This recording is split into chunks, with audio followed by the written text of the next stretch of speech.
Hello, myself Ritu Mishra, and today I'm going to talk about the force acting on a current carrying conductor when it is placed in a given magnetic field. So let's get started. So this is my topic, that is force on a current carrying conductor when we're placing this conductor in any given magnetic field.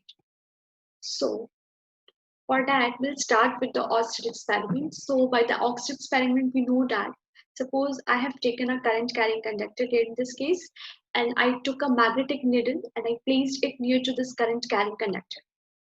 You know what will happen? You know that according to Oersted experiment, a current carrying conductor will produce a magnetic field around it, like this in concentric circle around this wire, right? So, and due to the impact of this magnetic field, this magnetic needle will experience the force and it shows the deflection that we had studied in the Oersted experiment, right? Now, it has been thought that if this current carrying conductor can apply force on a magnetic needle, so is it possible this magnetic needle is also applying force on the current carrying conductor? Because by Newton's third law, if the current carrying conductor is applying force on this magnetic needle, then magnetic needle should also apply the force on this current carrying conductor. Yes. So it has been proved right actually. We know that this magnetic needle is also having its own magnetic field around it, right? So there is interaction between the two magnetic field and the both are applying, that is the current carrying conductor as well as this magnetic needle, both are applying force on each other, right? And this has been proved by Andre Marie Ampere. Okay, he was a French scientist and he has done one experiment that we can understand by this activity, in which we can see that we have just taken two things. That is, we can see there is a horseshoe magnet and there is a rod. AB is the aluminium rod and there is a horseshoe magnet. Now we are placing this rod, okay, in between this horseshoe magnet, because we are just want to place a current carrying conductor in a given magnetic field. So to produce the magnetic field here, we have used this horseshoe magnet and we are taking a conductor, and by this setup, this experimental setup, as you can see on this slide, that we have connected it with a battery with the help of the key so that we can pass the current through it, because we need a current carrying conductor and a magnetic field, right? So we have done this arrangement.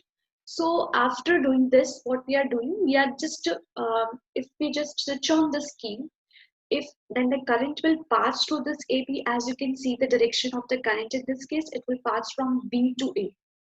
Now when the current has been passed from B to A, it has been observed that here the rod is displaced. Means what? How it can displaced? It displaced means it experienced the force. So here from this we can say that this current carrying conductor, when we placed in this magnetic field, then it experienced the force due to which it get displaced. Okay, now the question arises, why does it get displaced? How does it experience the force?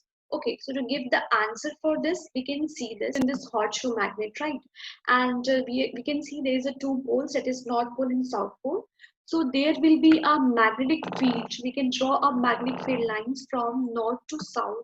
Okay, there is a magnetic field, okay, from north to south in this vertical direction.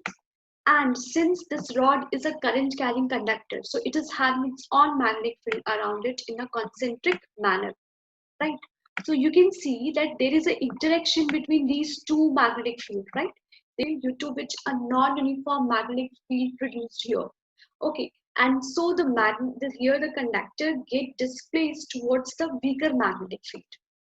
Okay, this conductor get displaced towards the weaker magnetic field. So here this conductor AB, when we placed it in this horseshoe magnet, means we placed it in a given external magnetic field, then it's experienced the force due to the interaction between these two magnetic fields produced by the horseshoe magnet and produced by this current carrying conductor. So it has been proved by this experiment that when we placing a current carrying conductor in a given magnetic field, it experiences the force, right? This force which this conductor is experiencing, it depends upon the certain factors. First is the current. Okay, as we have seen, we are able to obtain this force to when we pass the current through the conductor. So definitely it is going to depend upon the current passing through the conductor. So the first factor is this, that it is directly proportional to the current passing through this conductor. Second factor is what? The length of the conductor which we are taking into the magnetic field. And the third field, that is external magnetic field. So we can combine these three factors and we can write down that force is directly proportional to the current, length of the conductor, and the given external magnetic field. So if we combine, we take to remove this proportionality sign, we will take a constant K.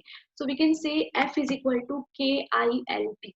Okay, so this is the magnitude of the force experienced by this current carrying conductor when we placed it in the horseshoe magnetic field, right? So we can see it further. Actually, it also depends upon one more factor, that how we are placing this current carrying conductor in a given magnetic field. As you can see in this figure, that there is a two poles of the magnet. Okay, and when we place a conductor, okay, in this manner, so it is what? It is north and south. So direction of magnetic field, you can see it is from north to south, that is towards the right. And we place the conductor in this manner, right? We place the conductor in this manner. So it is what? It is perpendicular to the given magnetic field, right? Magnetic field, it experiences the maximum force. Okay. While in the second figure, you can see if it is we are placing with some angle, it's experiencing the less force than in the first case. Fine. And if we place this current carrying conductor, like this current carrying conductor, if we place parallel to the magnetic field, means the angle between them is 0 or 180 degree, then it's experiencing no force. Okay, so this is here I finished this. I hope you will able to understand this topic. Thank you, Anne.